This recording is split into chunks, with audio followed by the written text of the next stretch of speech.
new year, even though we're already into our first full week of February. I'll give a second for the streaming to kick in. But if you're tuning in with us, go ahead and engage with us in the chat. You can let us know that you're here, where you're tuning in from.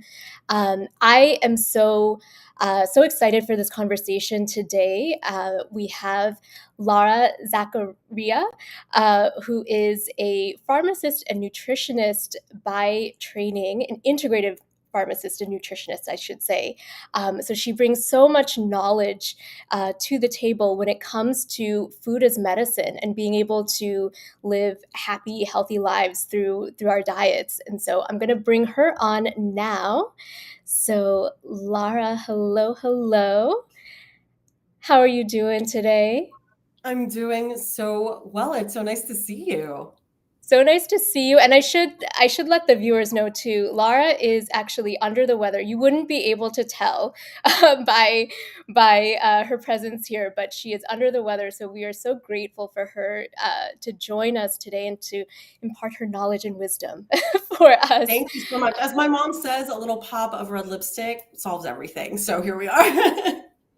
Yes, yes. No, definitely. I'd love to start the conversation by first having you just explain, how you got to where you are in terms of your background as not only a pharmacist but a nutritionist, and being able to bring those two fields together in the work that you do today. Yeah, would love to just hear a little bit more about the work that you do.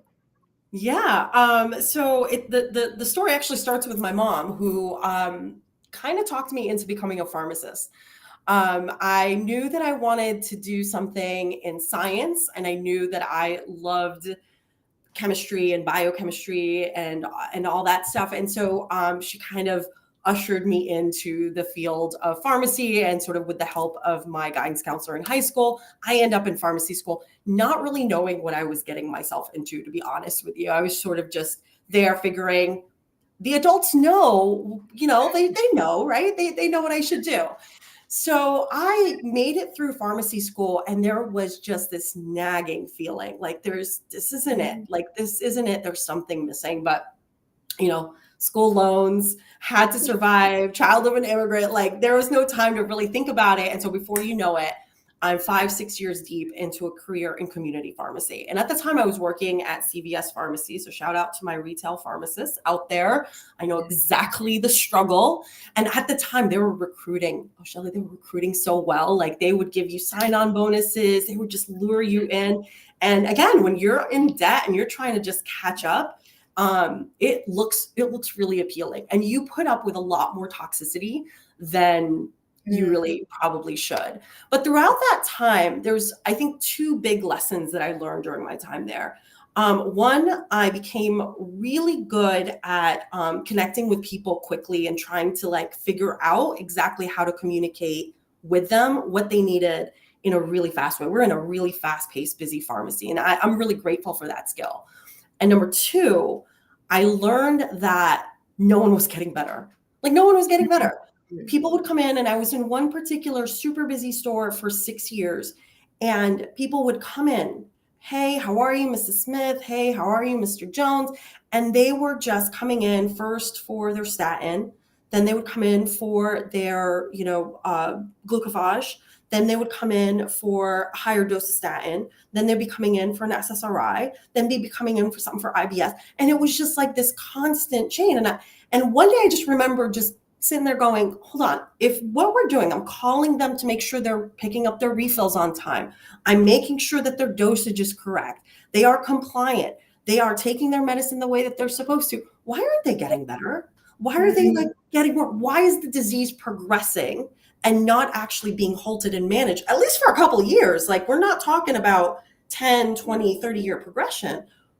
I mean, that's not even good enough for a long-term trial. Like, we're talking about within 5 years, they have doubled, tripled, quadrupled their medication in some cases, and they're not better. And they're calling me and telling me this side effect is bothering me, or is this normal, or I just feel like it's not working. My doctor tells me to like hang in there and keep taking it. What do you think? Right.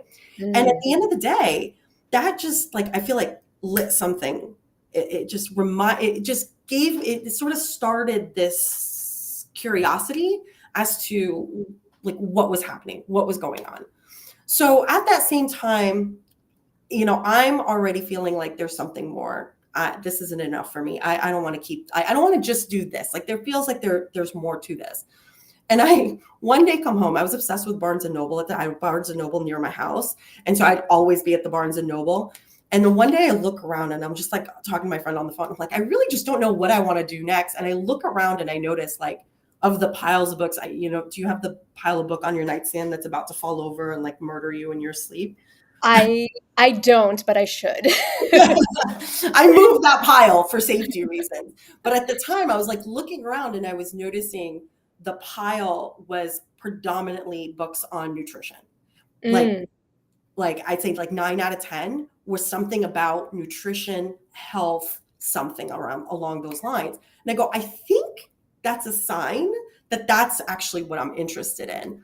So I started like kind of making my way towards nutrition. First, I started to explore herbs because I feel like that's a natural progression from medication, because a lot of people don't realize we actually derive a lot of our medications from herbs and their mechanisms.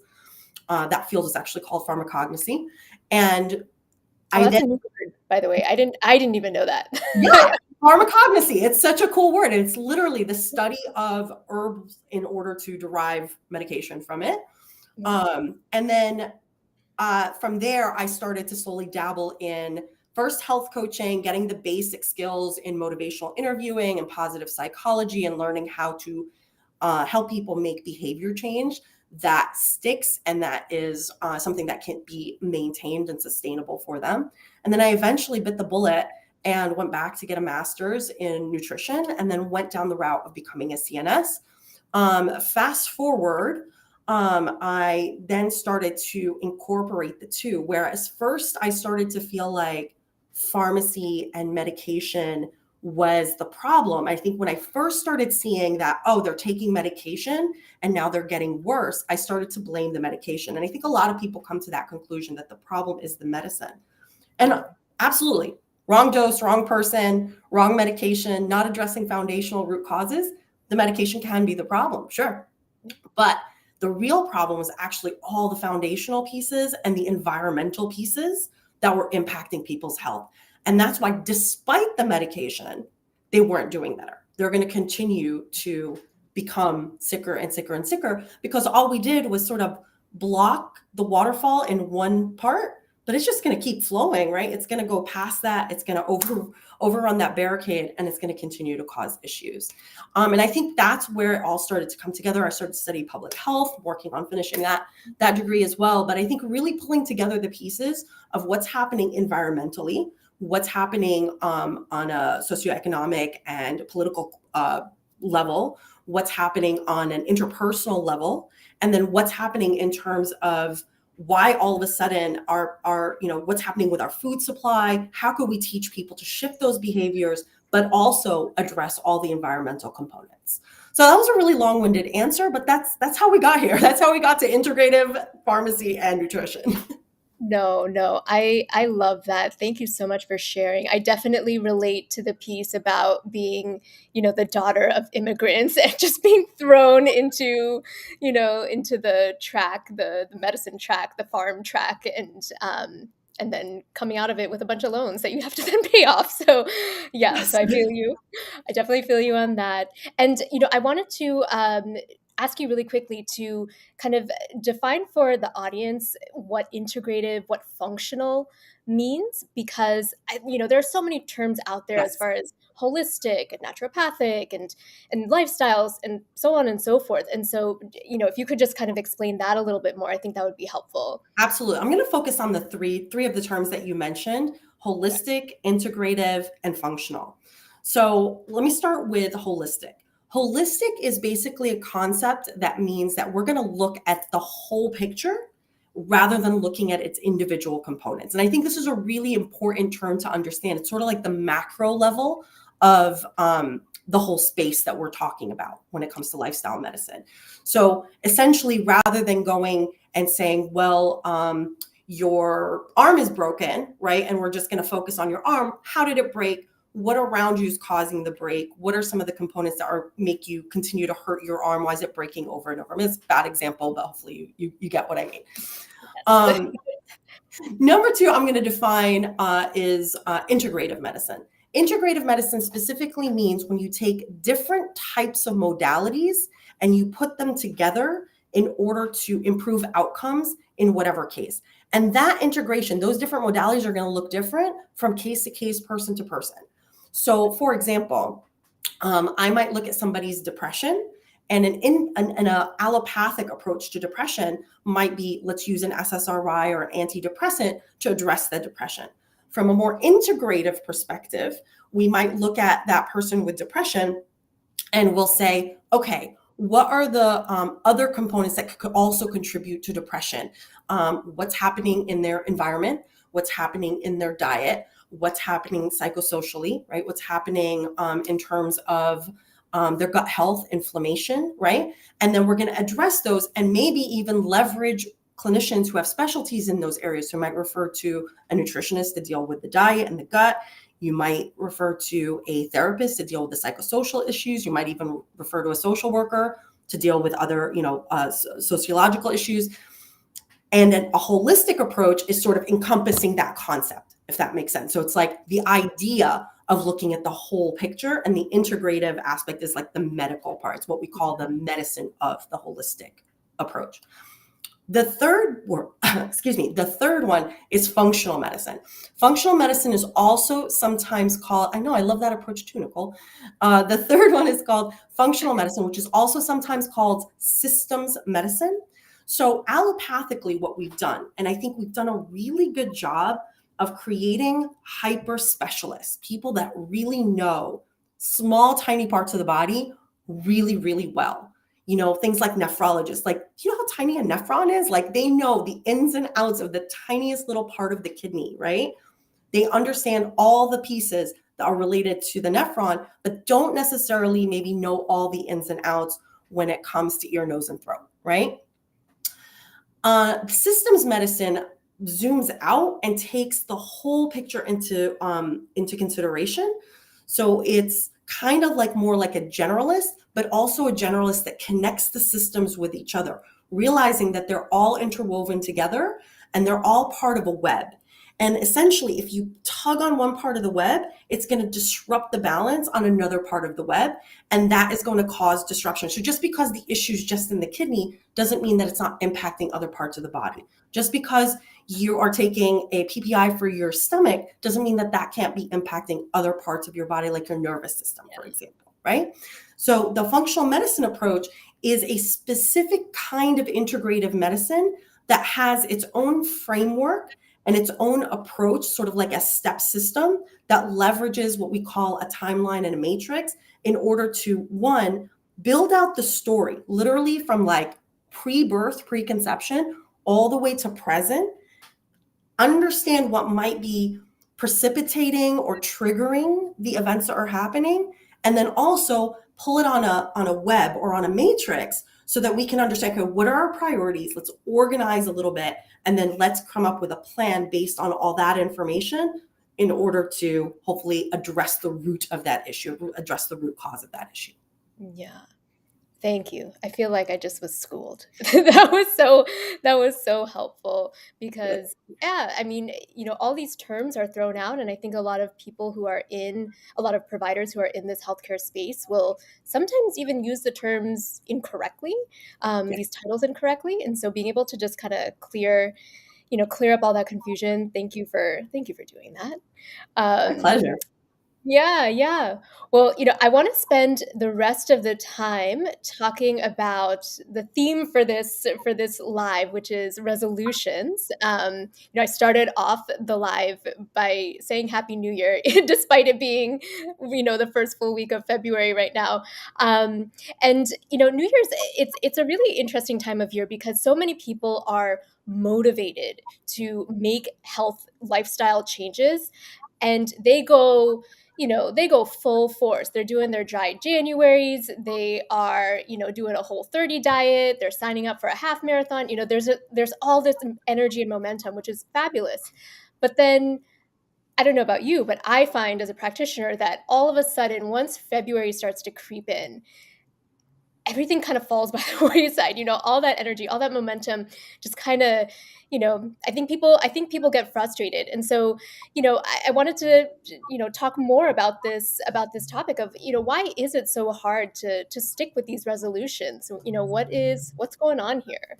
So I'm gonna say this, and some of the people that are still promoting um, weight loss diet programs for New Year's are not gonna like me right now. Um, because I'm Disclaimer, going to give away a disclaimer. secret. I'm giving away a secret right now. So there's actually a well-known marketing trend in the new year, and you've all noticed. This part's not the secret. We've all noticed that there's an increased, probably starting late December, like the last week of December, right after Christmas, but kind of going into mid-January. A lot of programs being pumped out in front of you: weight loss programs, cleanses, detoxes. New It's year, new you know you. Yes. New year, new year, new you. Exactly. So there's what this phenomenon of people falling off the wagon by like the second week of January is really well known, right? So they stop promoting by about the second week of January, because usually if you're going to jump on one, you're going to jump on it within the first 2 weeks. Most people sign up, either don't start or sign up and quit, right? In fact, Mhm. there's a notorious Equinox campaign. If you guys are on social media, probably heard a lot of the backlash that came out because Equinox sent out an email to everybody: we don't do January, insinuating we're not for people who just start and stop in January. They don't take new Mm. memberships the whole month of January. They're capitalizing on this concept of consistency. Love it or hate it, it just goes to show this is a well-known, marketing thing that folks take advantage of. Yeah, Not I here to didn't know rag that on about anybody's back. Equinox. Yeah. Yeah, I didn't know that about Equinox. Thanks for letting me know. Yeah. No, it's really interesting. There's a lot of back and forth debate on it. Anyway, talk about that another day. But what's interesting is that there is usually an uptick come February.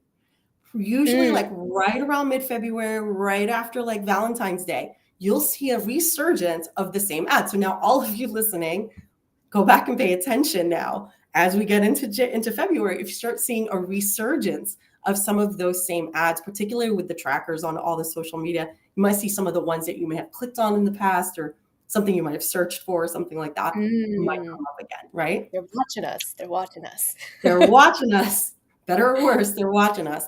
So to that point, it's a really well-established human phenomenon. We've set up this, frankly, artificial start date, which is the new year, created a whole marketing campaign around it: new year, new you.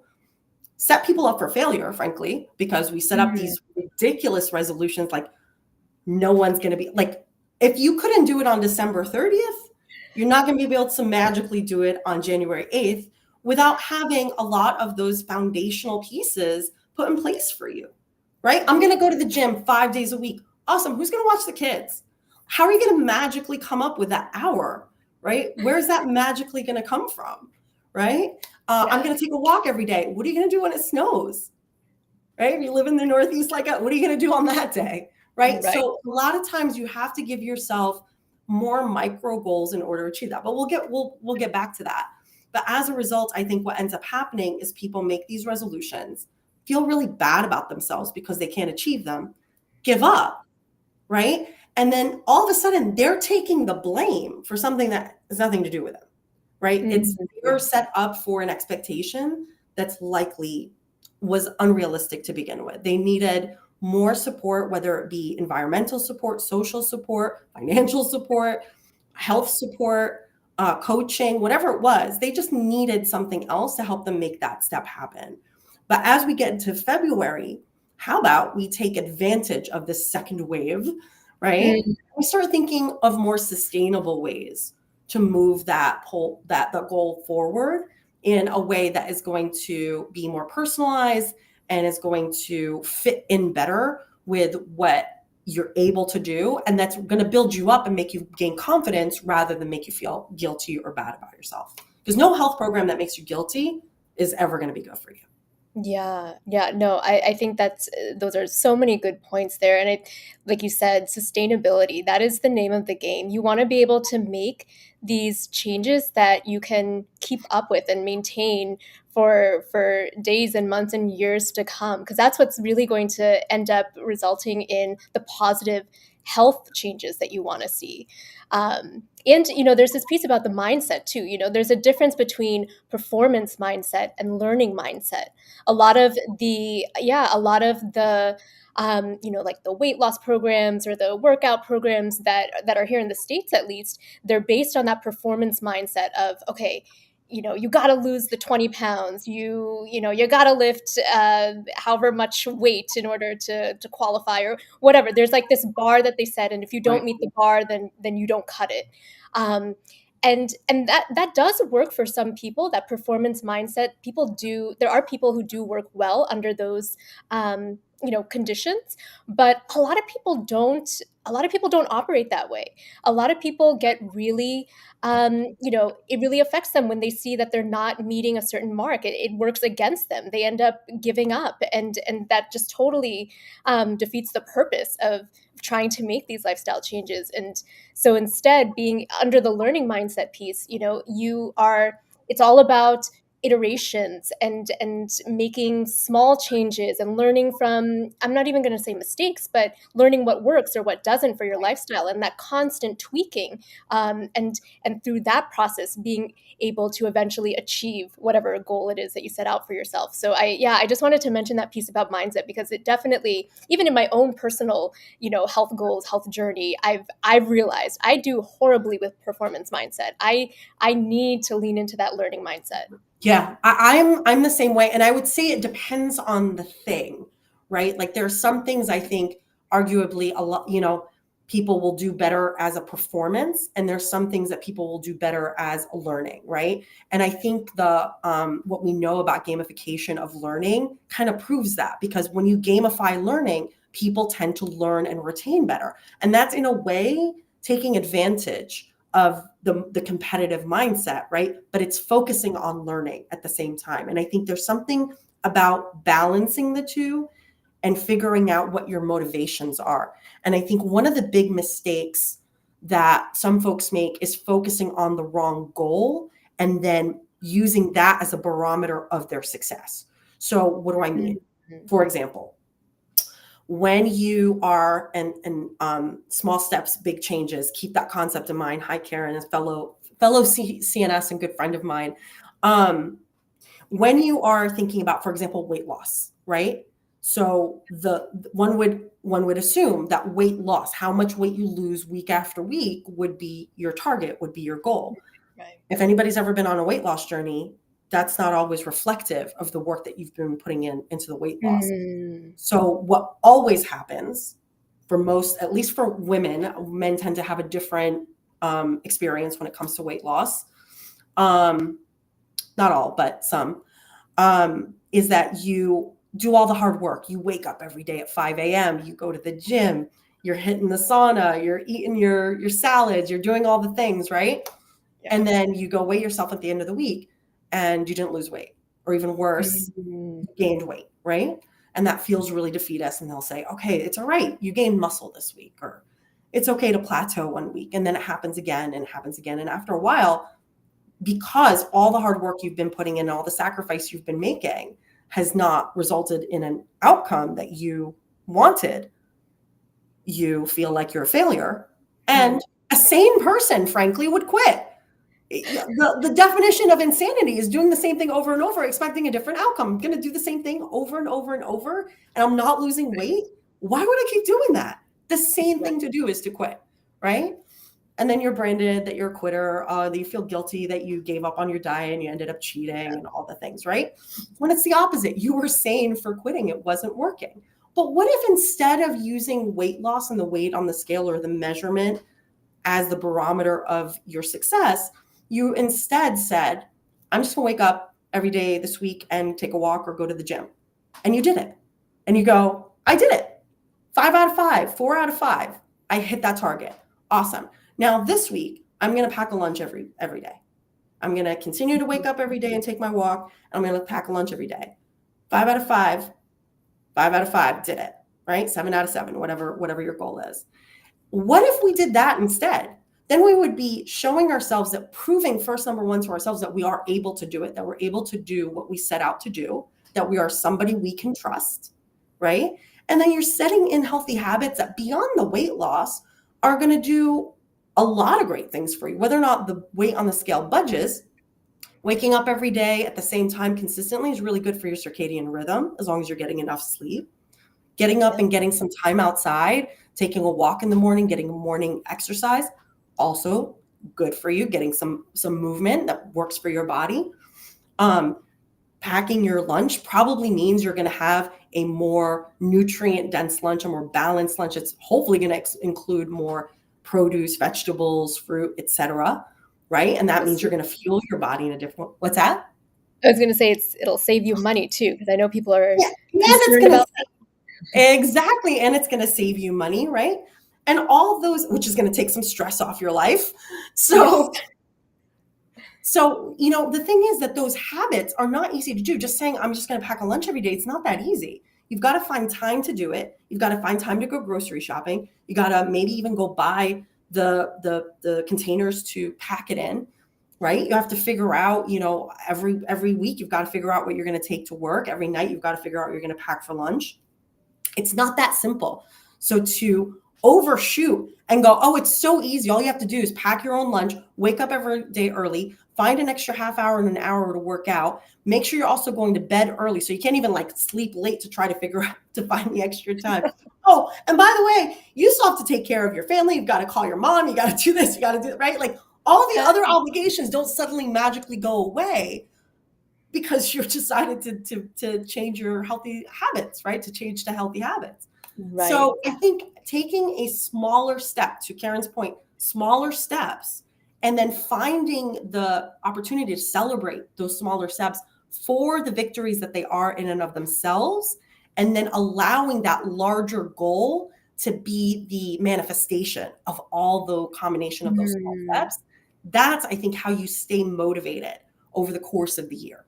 So that every month there's a small victory that leads up to a larger lifestyle change that hopefully equates to whatever that larger health goal you have, whether it's weight loss, improving your diabetes, bringing down your blood pressure, whatever it is. right, right. Yeah, I work with a lot of high achievers, and they're really stressed out and burned out from their high-powered lives, and what you're describing, I think is so helpful for them to hear in particular, just this idea of making big change little by little. It's that little by little, step by step piece. If you can shift your energy or your focus to that, and like you said, celebrate that when you do accomplish those steps, that's where the real magic is. That's where you get the energy to keep going and Yes, to not poop out in January, February when most people do. Yeah, I totally agree.